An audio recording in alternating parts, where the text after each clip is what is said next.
Well, good evening, everyone, and welcome to this online event called Can Science Explain Everything? We just want to say thank you so much for joining us. My name is Simon. I'm a pastor at one of the churches which put on this event, Christ Church Ewell. But it's a joint church event. There are 6 churches involved, and we have invited as our guest speaker, Professor John Lennox. Professor Lennox is an emeritus professor of mathematics at Oxford University. I also understand that he is a fellow of mathematics and philosophy of science at Green Templeton College, Oxford, and a senior fellow at the Trinity Forum, which is a group which discusses Christian ways of thought. I think their motto is developing leading thinkers and thinking leaders.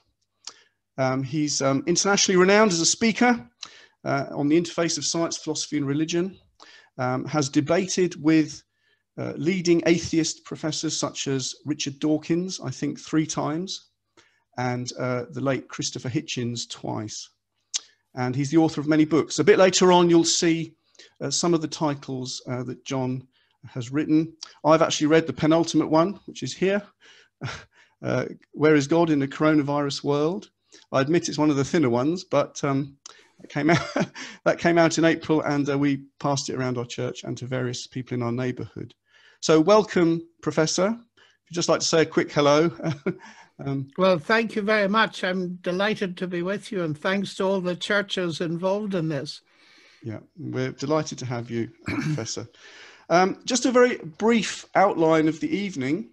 We're going to be starting with a short interview of Professor Lennox about how he came to faith and some information about him. And then we'll be working through those 3 questions that you would have seen on the PowerPoint as you joined. How can someone be both a Christian and a scientist? Is it rational to believe in God? And do we need to believe in God anymore? I mean, hasn't scientific advances made belief in God redundant? And at each step of the way, there will be a chance for live Q&A. You'll be able to put in a question to Professor Lennox. And at the end, there will also be a Q&A on some of the more other questions that maybe haven't been covered. We hope to take around about an hour at max. In order to put in a question, you use the chat function at the bottom of your screen. I'm sure most of you know how to do that. It's a little speech bubble. You just type in the question when invited. It will only be seen by Nick, who I'm going to introduce in a moment, who is the interviewer tonight. We cannot promise to answer all of the questions here tonight because at the moment there are 230 participants I can see on my screen, and the number, it keeps going up, but we will do our best. I'd like to now introduce Nick Bianchi, who will be interviewing Professor Lennox. Nick is the youth leader at Cheam Baptist Church. I think he's done it for about 10 years. He travels regularly to Moldova and does Christian work there. And my final little comment about Nick before I hand over is he does children's work too, and he makes an excellent Woody the cowboy. If you ever watch his videos, he did a video based on the film Toy Story with his friend Buzz Lightyear. And so that was very popular. So that's enough from me. I'm going to hand over now to Nick. Thank you, Nick. No problem. Thank you very much, Simon. That's nice introduction. As you know, we're here to speak to Professor Lennox this evening. We're really excited to have him with us this evening. Hopefully, the constant doorbell noise that you're going to be hearing is just a sign that people are still signing on, and I'm letting them in frantically whilst I'm going to interview Professor Lennox. But it's fantastic for us to have you here this evening, Professor Lennox. And I was just wondering if we could start. I mean, Simon's introduced you fantastically, but is there anything else that you can add on top of that about yourself? Who are you? For those who are here this evening who don't know who you are, what do you do? Well, I'm a very elderly Irish man, and I have been married for over 50 years to the same person. I have 3 children and 10 grandchildren, some in Wales, some in Scotland, and some in England. So I can represent the whole of the United Kingdom because I myself come from Northern Ireland. So at this advanced age, I'm spending time in lockdown with my wife, but vigorously writing and discussing things. Simon showed you my book, Where is God in a Coronavirus World? And between it and a number of other books, I've done over 150 Zoom-type interviews in the last 3 months. And it has been fascinating talking to audiences all around the world. So I'd like to add my thanks to you all for joining us. And I will try as best I can to make sense of your questions. I've spent my life opening myself to being questioned because my basic conviction is that Christianity is true. And so therefore, one doesn't need to be afraid of questions, even though they may be difficult, and even though we might not be able to answer them. But I shall do my best this evening. Well, we're very grateful that we are your 151st or however many that you've managed to squeeze in. That is absolutely incredible. But I mean, probably most people have picked up there's a bit of an Irish twang there. Before we even launch into the science question, how have you found that working out? How do you maintain any sort of faith as a Christian when it comes to your Irish roots, I guess? Well, that's a thing I faced very soon after I got to Cambridge. I was once asked by a student, do you believe in God? And then he said, oh dear, sorry, I really do apologize. I shouldn't have asked you that. All you Irish believe in God and you fight about it. Well, that's a sad picture of part of Irish history, really. But the reason that I have remained true to the Christian faith has a number of roots. And firstly, my parents, who were Christian without being sectarian. Now, that was quite unusual because my father ran a store. I suppose he employed 40 people at best. And he tried as best he could to employ equally from the divided religious community. And the store was bombed because of that. And I once asked him, why do you take this risk? And he said, it's very clear. I understand from reading the first page of the Bible that all men and women, no matter what they believe, are made in the image of God and therefore have infinite value and dignity. And I'm going to treat them that way. And that was a very deep lesson for me, and it has lived with me all my life. The second thing my parents did for me, which again was unusual, they were very keen believers, but they gave me space to come to my own conclusions and to think my way through. They encouraged me to read. They encouraged me to investigate other worldviews, so that my first experience of Christianity was living, it was open, and it was credible because my parents believed it. I can well remember my father on several occasions when he felt he'd perhaps been too hard on us, he would ask our forgiveness. And that got across to his children the fact that he believed in a standard that was both outside him and outside us. And it was deep impressions like that that made Christianity from the word go to be credible. And because he was a questioner, he really encouraged me to play Socrates, which I've been doing all my life and asking all kinds of questions. So Ireland did a lot of good for me. And I'm just sad that people have so misinterpreted what Jesus taught as to take up weapons in his defense when he refused and told his disciples they weren't to do it. And I could go into that in detail, but it's a profound misunderstanding of Christianity. You do not promulgate truth by violence, especially if it's truth about forgiveness and peace with God and salvation and the things that Jesus promised to those who trust him. So Ireland has its dark side, but it has its very positive side. And it left me in that sense unscathed from a sectarian perspective, so that I didn't just leave Christianity the moment I left home, like many of my contemporaries. It's amazing. I have to just ask you though, We're mostly going to be focusing this evening on the question about whether science can explain everything, what the big deal is with science and faith, and where that disputes come from in some sense. But I'm just wondering, how many letters do you have after your name currently? Oh, I don't know, but too many for a tombstone. Amazing. Well, I think lots of people are here because they're really interested in your perspective on some of these big questions. And so let's just launch straight in with probably one of the biggest ones that people might have that they'd perhaps like to ask you. And that is, how can you be both a Christian and a scientist? How can you hold those two things as being something compatible? Well, I don't find it difficult at all. I think really there are two questions behind that, though. There's, first of all, the science and God question. And then there's a specific question about Christianity, Christian theism. And I am a Christian theist. But you see, if you look back at the history of science, particularly the rise of modern science in the 16th and 17th centuries, the pioneers like Galileo and Kepler and Newton and Clerk Maxwell were all believers. And that isn't an accident.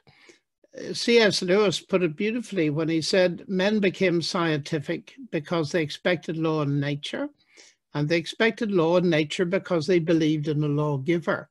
In other words, faith in God was the motor that drove the rise of modern science. So there's a very deep concord between faith in God and our interest in doing science. Now, Christianity goes beyond that in a sense. Many people say to me, okay, but you actually are a Christian. And that raises an extra dimension, because you can't get to Christianity from science, but you can get to it from rationality. One of the profound mistakes many people make, and that's why I wrote my book, or one of the reasons, Can Science Explain Everything? They think that science and rationality are coextensive, that anything that's rational must be science and vice versa, but that's nonsense. Science is powerful because it asks a limited number of questions. But the most important questions of all, the natural sciences cannot even attempt. And one of those is meaning. Where do we get meaning in our lives? And what I often say to people is, we've got to realize that explanation in a scientific sense is only one kind of explanation. Let me illustrate that very briefly.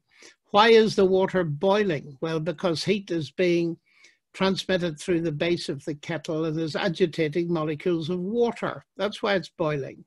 Well, yes, but it's boiling because I'd like a cup of tea. Now, you see, there are two very different kinds of explanation of the same thing. One's the scientific one. Another is an explanation in terms of my volition, my agency. And in fact, it's that second explanation that's the most important one outside the laboratory. People have been enjoying tea for thousands of years before they knew anything about transmission of heat. And what is so important for people to see is those two explanations do not conflict. They go together, they complement each other. They're not at war with each other. So the science explanation and the God explanation no more compete, let me put it this way, than Henry Ford competes with the law of internal combustion as an explanation for a motor car engine. They're complementary explanations. And a great deal of the heat would be taken out of this if people realized the difference between the two kinds of explanation. And I'm often amazed when people say, how can you as a scientist believe in God? They clearly don't know that between 1900 and 2000, 100 years, 65% of all Nobel Prize winners believed in God.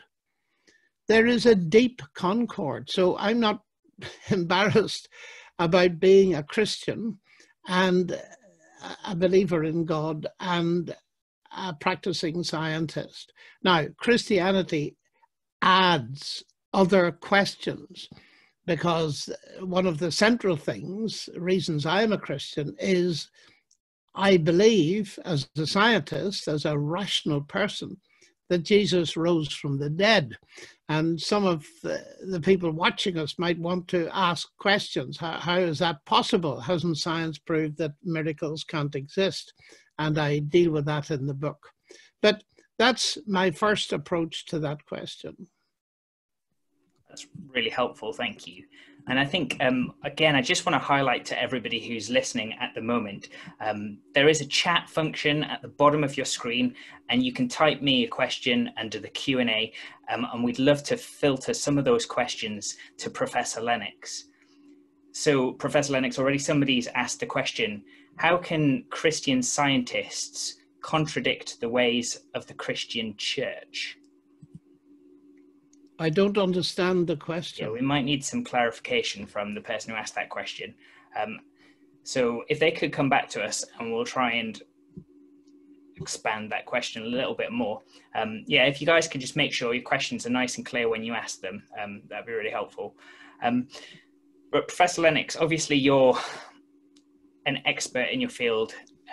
You've been dealing with a lot of these questions over many years. And one of the things you touched on was about, I guess, belief in God and how you believe it's rational. But that is, I mean, that's a huge question in and of itself. So how do you think it's rational to believe even that there is a God out there in the first place? Has science shown that to be otherwise? Yes, I understand the question. Well, what we need to ask here is it rational to believe anything? Why do we believe things? Well, the short answer to that is, if we've got any sense, we believe them, and we only believe them if we've got evidence for them. And you see, it's not simply faith in God that's at issue here.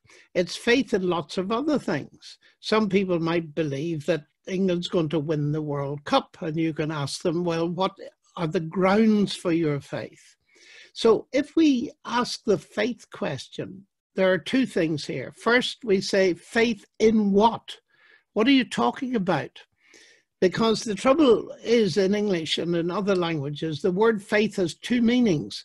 It can mean religion, as in the Jewish faith or the Muslim faith or the Christian faith, but it can also mean my faith and your faith, my subjective belief.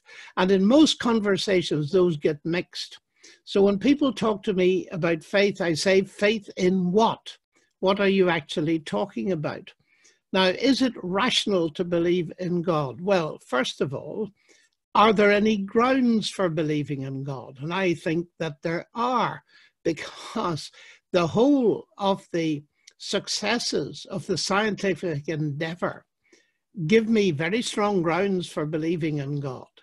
That is the very fact that we can do science. Think about it for a moment. What do we need to believe in to do science? Because all scientists are people of faith, not faith in God necessarily. But as Einstein once pointed out, he said, I cannot imagine a scientist without that faith. He meant faith in the intelligibility of the universe. That is faith that we can do science. Now, that has to precede science. I have never met a scientist who hasn't started by believing science could be done. Otherwise, we'd never do it. But why would you believe science could be done? What would be the grounds of that? Well, I mentioned earlier that the grounds for believing science could be done for Newton and Kepler and so on were biblical. They believed that this was a creation. That gave them grounds. So that's my first rational ground for believing in God, is because I'm a scientist. Now, there are many other grounds, and we may split them up into different kinds. There are what I call objective grounds, like the one I've just given. But then there are subjective grounds and historical grounds, particularly in my case as a Christian, associated with Jesus and what he did, his life, death, and resurrection, and so on. And then there's the fact that I believe there is evidence that the Christian faith actually works. that if we take Christ seriously and trust him, then certain things happen in our lives. All of those things, to my mind, are grounds not only for believing in God, but believing in Jesus Christ. What am I saying here? I'm saying when anybody uses the faith word, you say, faith in what? And then you say, what are the grounds for your faith? And we all know how important that is. Many of us, I suspect, who are in on this Zoom call tonight may have had to approach a bank sometime to borrow money for a house or something like this. And the bank manager will look for grounds to trust you. You can be absolutely sure. You can't get away with saying, oh, just trust me. I'm okay. Just have faith in me. You say, look, that's no good. What grounds can you give me? How much do you earn? How much can you pay off a mortgage and so on? We're familiar with this. And the problem often is that Christianity is misrepresented by people like Richard Dawkins, that they talk about faith and they define it as believing where there's no evidence. That's not faith, that's blind faith, and it's very dangerous. So what I'm talking about is what the Bible talks about, what Christ and the apostles talks about, and that's basing your faith on evidence. If there were no evidence, I wouldn't believe in God or Christ at all. Brilliant. Thank you. The questions are actually just rolling in now, so I'm sure we can keep you busy all evening if you wanted to. But you just mentioned there about Richard Dawkins and some of the atheists involved. And just an interesting question, which is a kind of a personal question, I guess, but somebody's asking, is there any part of the Christian belief system that you personally find hard to believe?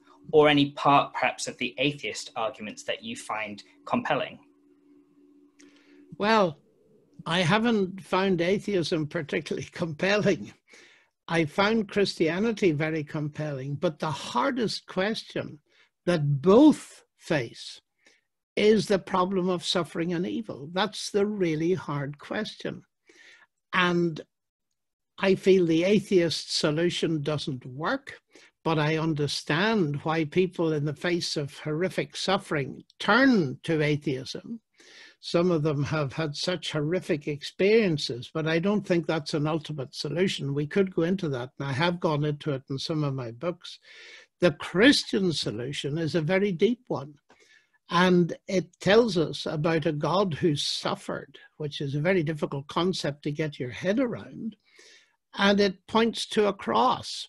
And in that sense, we have to wrestle with these things because, let me put it this way, that question is hard because it comes from two angles. There's the perspective of the person who is actually suffering, and there's the perspective of those people who are watching the suffering. And we got to remember that it's not simply an intellectual question, it is a pastoral question. And that's been very obvious during COVID-19 at the moment, during the pandemic. And the reason I wrote my book, Where is God in a Coronavirus World, is because I think that is the hard question. And it's hard for Christians, but it's equally hard, in fact, even harder, I believe, for atheists. And I tried to outline that in detail in that short book that you mentioned. Thank you. Professor Lennox, I think it would be helpful for us to touch on the topic of evolution, if that's okay. So I have a number of questions. I'll kind of try and group them together a little bit so you can give some thoughts on some of these. But the general question goes along the lines of, should Christians accept evolution as fait accompli? What is your thoughts on it? What do you say to people who say things like the existence of dinosaurs and fossils disprove the existence of God? Where do you stand on, I guess, the evolution Christianity debate? Well, the first thing to ask is, what exactly do we mean by evolution? Now, I'm not a biologist, but I've read a great deal of biology because, of course, we make this objection all the time. What Darwin observed, the variations in finch beak lengths and this kind of thing, that's totally non-controversial. We often call it microevolution, and we can observe it in all kinds of different areas, even humans. Look at us all here. We don't look the same because there's been mutation, there's been selection, and it does something. But as a mathematician, I'm afraid we have a bit of a track record of skepticism here. And the difficulty is now, Nick, that this has become a very complex thing, because you're referring, I presume, to Darwinian evolution. Now, there was a big conference at the Royal Society a couple of years ago, because a number of leading figures, very bright people in biology, have come to the conclusion that the Darwinian neo-Darwinism does not deliver. It's not sophisticated enough, it doesn't deliver, and it needs not to be refined but replaced. And it's being replaced by a biological development called systems biology. Dennis Noble is one of the drivers of this. Now, it would take us hours to go into it, but I think I'll cut to the quick here and say, look, what is evolution? In most people's minds, it is a mechanism for variation in life. What can it do? Well, first of all, what can it not do? It cannot explain the existence of life. And Richard Dawkins, unfortunately, confused many people in a book some years ago called The Blind Watchmaker, which was a bestseller, brilliantly written. But he said that natural selection was responsible for the existence and variation of all life. He later came to see that half of that is completely false. Evolution, Darwinian or otherwise, is not responsible for the existence of life. Why? Because whatever evolution does or doesn't do, it depends on life to exist before it can start. So it cannot explain the existence of life. Now, as a mathematician, I'm extremely interested in the origin of life, because the human genome, which is a very sophisticated thing, much more sophisticated than even Cricket Watson thought, it contains information, a great deal of information that has to do with the structures of the organisms and so on. Now, the human genome is the longest word we've ever discovered. And the competing views tend to be two. There's a naturalistic view that everything happened as a result of chance and necessity, and that eventually produced life and produced human beings and so on. The biblical view is diametrically opposed to that. In the beginning was the Word. And to cut a very long story short, it seems to me that in science itself, where we use language to describe the universe, particularly mathematics, and in genetics, where we increasingly use digital ideas, ideas from information theory and computer technology to describe what's in the genome, it is quite remarkable the resonance between science, as I've just mentioned it, and genetics, with the first statement in the Gospel of John, in the beginning was the Word. All things came to be through the Word. Now, as a scientist, that makes perfect sense to me. Now, the final point I'll make on this, not to spend all night on it, is whatever you think about evolution, you cannot deduce atheism from it. There are many people in this country and elsewhere, eminent biologists, who accept various levels, some of them virtually in its entirety the Darwinian and the neo-Darwinian synthesis. But they're not atheists, because you see, let's think of it, natural selection and mutation, the two things that are associated with the neo-Darwinism, or the modern synthesis as it's called.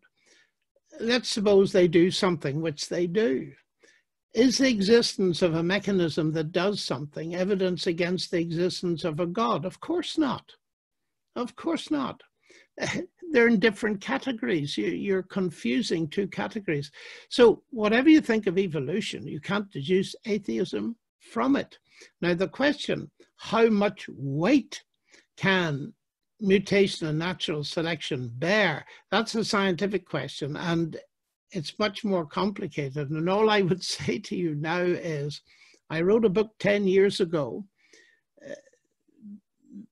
outlining my understanding of these things, and I'm revising it and making major revision in the light of the serious questioning of neo-Darwinism that's going on at the moment. It's not that people have given up naturalism. It's just that we've discovered how vastly more sophisticated in terms of information the human organisms are. And for me, looking on as a mathematician from the outside, interested in the origin of information, it is utterly fascinating. And I can say that whatever the mechanisms involved, what is happening and what the thing is powerful evidence of a designing intelligence. Really helpful, thank you. There's a number of people in this meeting who themselves are scientists who work in that field and have obviously different opinions. And Sure. One guy says that he's both a biologist and an atheist, and he thinks the human genome is beautifully simple in its structure, but wants to know why invent a God just because we as yet don't fully understand the origin of life. It's the idea of the God of the gaps. What would you say about that? Well, I would say that the God of the gaps objection is a very important one. And I am very aware of it because it's a very lazy way out of things. I can't understand it, therefore God did it. Now, I haven't invented a God to explain the human genome. What I'm saying is that I have been studying in great detail all the scenarios that have been advanced to explain the origin of life. And they all fall foul of a fundamental question, the origin of information. And some of the brightest people involved say that it is scientifically unknowable or undecidable. That has to do with very deep results in theoretical computer science by people like Gregory Chaitin. So that as I look at that, then I say, look, this isn't a simple thing at all. This is massively sophisticated. Now, the only source we know that can generate information, that is information, semantic information that carries meaning, semiotics, is mind. That's the only source we know. Now, that doesn't prove that there is a mind of God that did it. But on the other hand, on the atheist and naturalist and even materialist side, I don't see any evidence that they're anywhere near a solution. And I would much prefer an answer that makes sense than one that doesn't make sense. So this isn't a question of a God of the gaps. This is a question of looking at what science tells us. What science has revealed is that life has an informational base in DNA amongst all kinds of other epigenetic things. And that has a semiotic dimension. It carries meaning. It carries a program to construct the proteins and so on. And that points, it doesn't prove, it points towards mind. It certainly doesn't point towards random processes and the rest of it. So if it is from a scientific perspective undecidable and unknowable, then we have to step back and ask, well, what can we say as human beings looking at this as a phenomenon? Does it point anywhere? And I think it's absolutely obvious where it points. The heavens declare the glory of God, so does DNA. Great, thank you. Obviously, lots of people are coming at this from different points of view. And so one person wants to know almost why this God and not other gods? From an atheist perspective, why, in some ways, are you an atheist towards all other gods? Why have you chosen this one? Does this one just conveniently do everything that you need him to do. No, it's not that. You see, this is the Freudian objection. And the difficulty that many people don't realize is that it's two-sided. It's a two-edged sword, because people often believe in evolution as an evolution of the gaps. And they believe in atheism because they don't want to face the consequences of the existence of God. The point is, we need to discuss evidence on both sides. It's not a question of finding a God who does what I need God to do.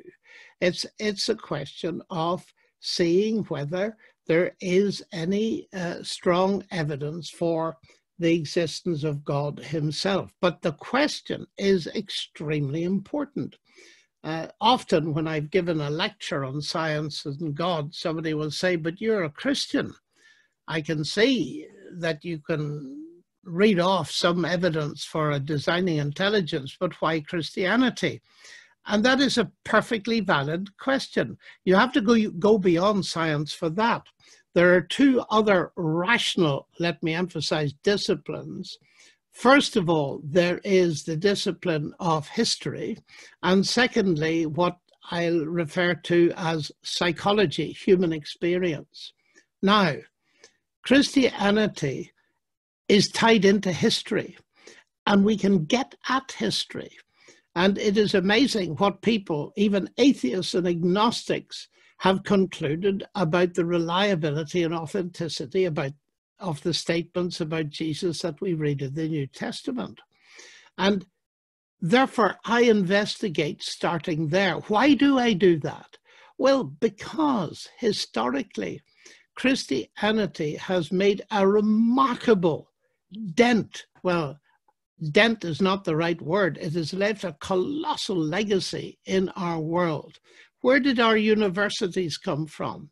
Well, I studied at Cambridge and at Oxford. And Oxford has a motto in Latin, Dominus illuminatio mea, the Lord is my light. Most of the great universities of the world were Christian foundations. Why? Because the Christians in those days were thinkers. They weren't the kind of people that Dawkins described as empty-headed. They were the top thinkers. And the legacy of universities, where did we get hospitals from? Christianity. Hospices, Christianity. And so it goes on, our legal and civil institutions. And if you have any doubt about that, read Tom Holland's book, Dominion. Tom is not coming from a Christian position, but he suddenly realized that he owes everything not to the Romans and Greeks, but to Christianity. There's a vast amount in our world that we take for granted in terms of human rights and all of that, that stems from Christianity. That alone makes it worth investigating. But then you come to its central claims, that Jesus Christ claims that he is God incarnate. Now that's a staggering claim, and you need big evidence for it.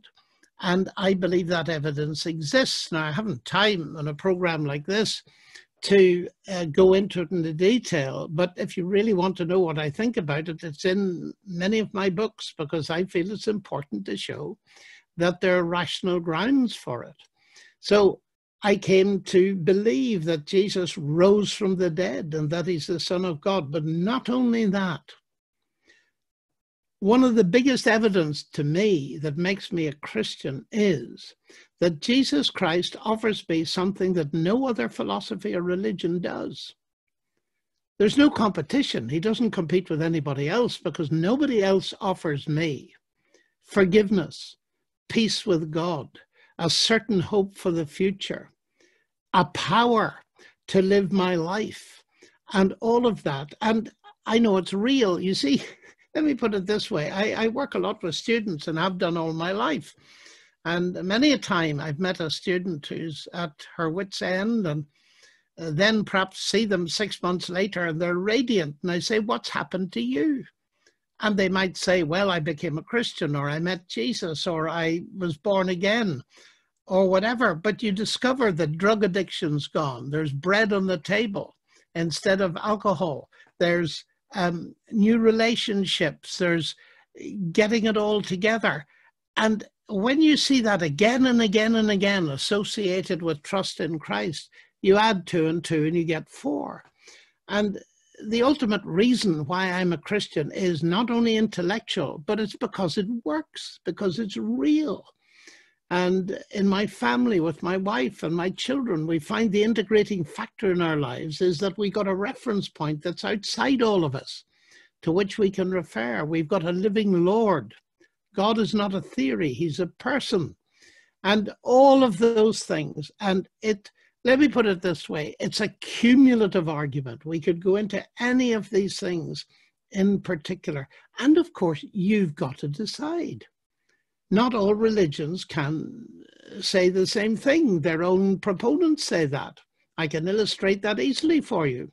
I've got friends in most religions. My Jewish friends tell me Jesus died, he didn't rise. My Muslim friends say that he didn't die. I say he died and rose. Those 3 things cannot be simultaneously true. And so you have to investigate the evidence.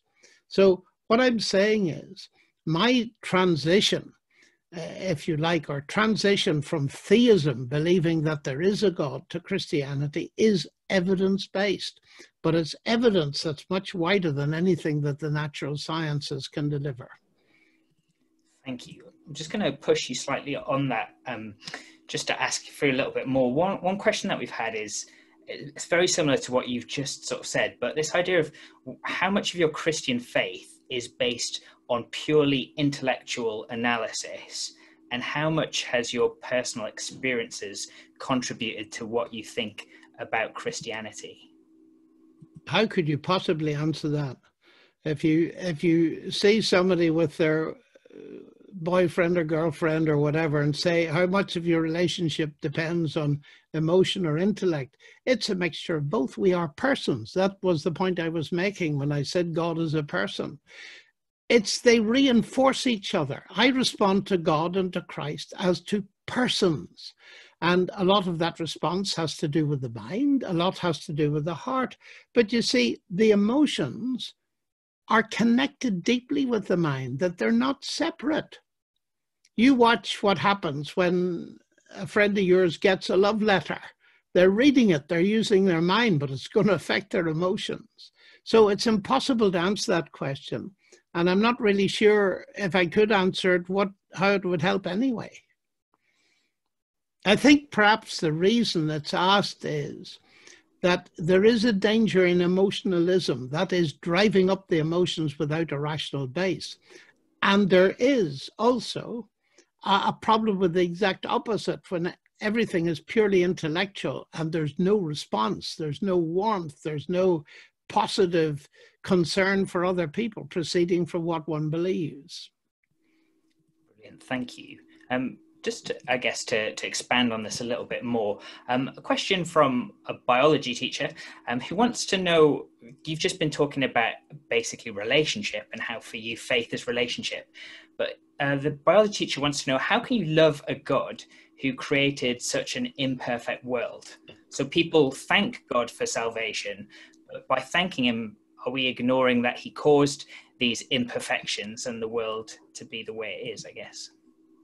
That's a deep question. And the question assumes that God created an imperfect world. Now, here again, we could spend a long time because these are big questions and deserve serious answers.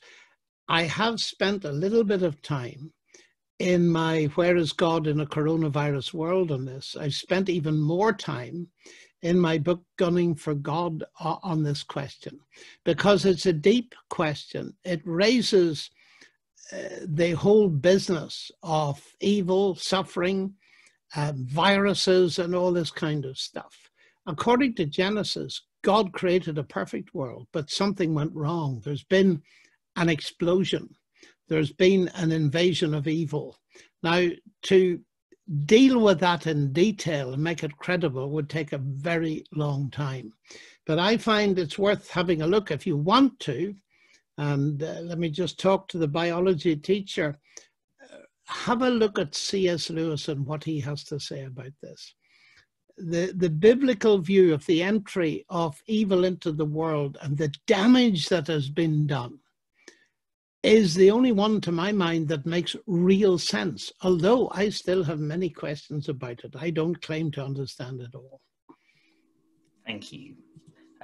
To go down that route a little bit more, you touched on your book, Where is God in a Coronavirus World? We've had a couple of questions along that front of kind of how, I mean, Christians feel like they need to show that God is in control in this kind of situation, but it feels often like perhaps he's not.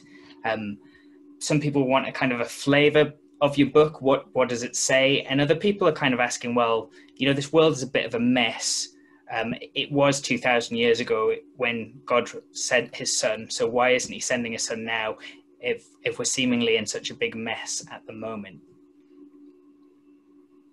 It's hard in a way to give you a flavor of the book, apart from saying this, that I wrote it because I'm aware the coronavirus raises these questions.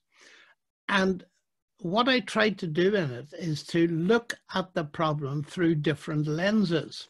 One is the lens of atheism, and to say, okay, this shows that God doesn't exist, and to pursue that. And the other is to look at it through the lens of Christianity. Because you see, through the lens of an atheistic worldview, we call it evil, we talk about imperfection, but where do we get those concepts from? Dostoevsky, I spent a lot of my time in Russia, and I'm very interested in people's response to Dostoevsky, who once said, if there is no God, everything is permitted, by which he meant that you don't have good and evil if God doesn't exist. So I want to say to my atheist friends, I say, look, you talk about this stuff being evil, but actually all you should say is that's the way it is, because the concepts of good and evil disappear. Now, I don't meet many atheists who are happy with that because, and I think I understand why, they find that they are moral beings. Now, from where I sit, they're moral beings because they're made in the image of God. Morality is one of the things that shows the image of God in human beings. So following the atheist line, it doesn't even make sense of the problem. Now, it doesn't solve the problem except in a superficial sense. If someone said to me, look, I don't believe in God, we just have to accept it as it is, it's a mess, I say, you can take that view, absolutely. But I said it doesn't solve the suffering. But if your view is atheistic, you've removed something. You've removed all possibility of hope. Now, I'm a Christian. I have a huge problem with this stuff, but I have got hope. And my hope is placed in the fact that God, far from remaining distant from human suffering, has himself become part of it. And I then want to talk about the cross. So I think Christianity is something highly non-trivial to say, but it's not something you can say just in a few sound bites. These are very deep things indeed. And my heart goes out to people who are suffering from COVID or anything else. Here am I, I'm locked down. I'm a vulnerable person because of my health. COVID might take me away, but even if it does, I've got real hope because my faith is in Christ, who will raise me from the dead one day. And I have life that he has given me, not because I deserve it, but because he gives it to anybody who trusts him. That's a really big deal, as I understand it, and I believe it to be true. Great, thank you. I think what's important for us to address at this point is obviously a lot of your faith is going to depend very much on your view of the Bible. And so people want to know questions such as whether science contradicts what's been discovered in the Bible. So, for example, there's a guy called Methuselah, who the Bible reports as living for over 900 years. Has science disproved lots of claims that the Bible would make? What would you say about that? I don't know that it's disproved that one, because one suspects that early on in human history, human genetic constitution may have been stronger than it is now. We don't really know why people die, by the way. It may have something to do with telomeres in the DNA and so on. So I don't see that as a real problem. The point is we're starting too far in. You've got to start, I think, with the authenticity of the Bible. Can we treat it as reliable? And the fact is we can, to a vastly greater extent than most people think. The writings of Luke has proved to be a brilliant historian, and people have checked the things he has said. Now, when folks talk about science contradicting the Bible, the natural sciences, usually, in my experience, they're talking about Genesis 1 and things like the age of the earth and that kind of thing. But since no one has asked that question, there's no point in me answering it, is there? People have answered that question, so let's just jump into that, because that would be really helpful. Some people are curious about your views on the Big Bang. If science can never disprove God, then what sort of story of creation should we believe? Is it a Big Bang? Did God create the world? What would you say to somebody who believes the Big Bang over anything else? Does this conflict? Well, this will have to be very brief, but I've no difficulty with the Big Bang, because the Big Bang is a label on a mystery. It's simply saying there was a beginning. And the expression, the Big Bang, was coined by Sir Fred Hoyle, the astrophysicist, as a joke, because he didn't believe in it. You and your Big Bang, he said. Now, Big Bang means what? There is a beginning. 13.4 so billion years ago, there was a beginning to space-time. Now, that is utterly fascinating, because the Bible says there was a beginning. Now, why is that interesting? Because for centuries, the general intelligent world didn't believe in a beginning, because they went with Aristotle. And I'm old, as you see, and in the 1960s, when evidence came in from the microwave background and the recession of the galaxies and the expansion of the universe, that there appeared to have been a beginning. And actually, the suggestion was made by a Belgian priest, Georges Lemaitre. It was resisted in England. Amazing. The editor of Nature said something like, we mustn't go down this route of believing in a beginning. Why? Because it'll give too much leverage to people who believe the Bible.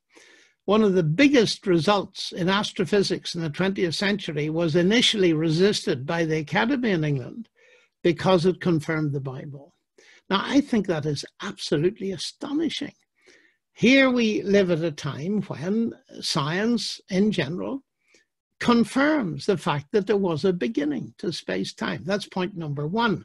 But what people object to is they have read somewhere that the Bible claims that the earth is very young and was created in 7 days and so on, and that science has disproved that.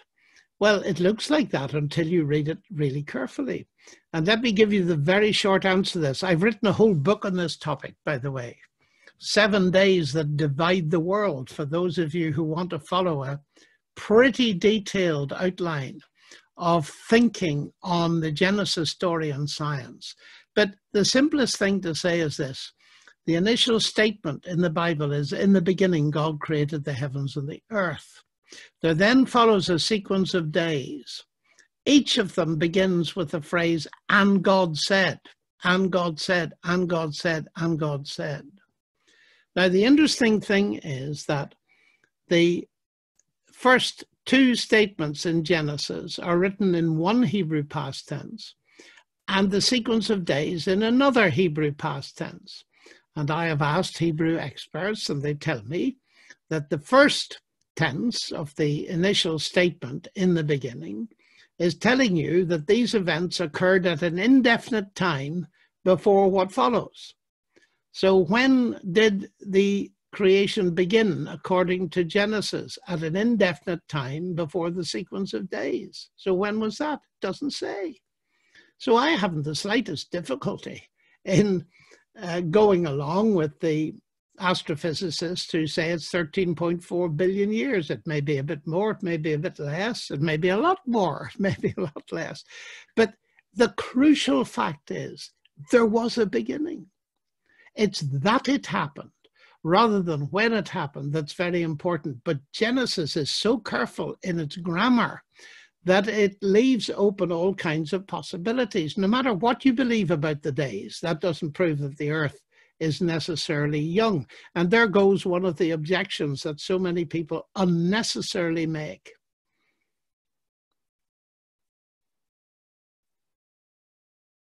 Just unmute myself. Thank you so much. That's really helpful. There are still questions pouring in, and I'm aware that our time is eking away. So I'm just gonna ask one more, and I just want to apologize to everybody who's been asking questions. If we haven't got round to answering them, I am very sorry. That wasn't intentional. I'm just trying to flick through so many of these questions, and it's been brilliant that you've all been asking away. But somebody wants to know, how does one come to terms with the notion of a personal God that knows and cares about you individually? They're wondering whether it feels narcissistic somehow to believe that we as humans, should a creator exist, have any of their care or attention. I don't know why it seems narcissistic. Think of human relationships. One of the most valuable things in life is to know at least one person who cares for you. That's not narcissistic. It can be, of course, these things can always be diseased. But if we are made in the image of God and our relationships reflect anything of what our relationship with God should be, I think it's the most wonderful thing to have a God who cares. I remember one spat that I had with the late Christopher Hitchens, who said God's like a North Korean dictator in the sky, always watching if people are having fun and spoiling it. And I said to him, you know, Christopher, you make me really sad. That's a tyrant. But I said, I live with someone who's always watching me. She's called my wife. And the difference between her and a North Korean dictator is that she loves me. And it's wonderful to have someone around who does that. So these kind of psychological categories go past the point. All of us need love and care and attention. Now, some of us are very needy people and we need more than others. But the wonderful thing about God is that he does love us. And one of the central statements of the Christian message is God so loved the world that he gave his only son, that whoever believes in him should not perish, but have eternal life. So I would encourage people to explore this. Now, we haven't answered all the questions. We never can. Thank you for your questions. But I have a website with masses of stuff on it that you can explore. It's johnlennox.org. And my new book has a special website, 2084.com, because I have a new book on artificial intelligence and the future of humanity. And you'll find that many of the talks on my website are geared to the kind of questions that you wanted to ask tonight, but they didn't come up. But thank you for those of you who did ask. And you know, the most important thing, folks, is if your question was real tonight, and not just an attempt to see how much I know, I don't know very much, as you've already discovered. If your question was real, then you will show that by going away from this and asking friends, doing some research on the internet until you get a satisfactory answer. And that's the way to learn about these things, by being serious. So thank you very much for involving me in this program, and God bless you all, especially those of you who are searching for real and meaningful answers. Thank you so much, Professor Lennox. I'm going to hand over to Simon, who's just going to talk about a few things before we close our meeting this evening. So Simon, over to you. Just want to say thank you, Professor Lennox, for your very stimulating answers. And also thank you, Nick, for conducting the interview. And thank you to everyone for listening in. We've got a couple of slides to show you. I don't know if, Nick, you can get those to come up. The first one shows You just get up. Yeah, the first one there shows just some of the churches which have put on this event. The reason we put that on there is simply because if you would like to do some follow-up to tonight, there are two ways you can do it. Obviously, we're going to talk about Professor John Lennox's books in a moment. But another way, don't write off the churches, because I would just want to say that in many of these churches, I do know of people. I know of one who is an assistant professor. I know of surgeons. I know of doctors, solicitors, partners in law firms. You know, people who perhaps a non-believer would think are thinking people. So please check out these churches who've put on this event, and you know, that would be great. But if you could put the slide up about John's books, please, Nick, that'd be fantastic. Obviously, a really great avenue to follow up any of what you've heard tonight would be to investigate Professor John Lennox's books. And we've got two websites there. The website that Professor John Lennox mentioned, johnlennox.org. I've been on there and had a good look around. It's got some very interesting things that would follow up what's been said tonight. And also the Good Book Company, goodbook.co.uk, has these various books. And the latest one that Professor Lennox has written is 2084, which is about artificial intelligence and the future of humanity. So that concludes our evening for tonight. And thank you everyone again for attending. And I really trust that you would do some investigating and some exploring further. Thank you.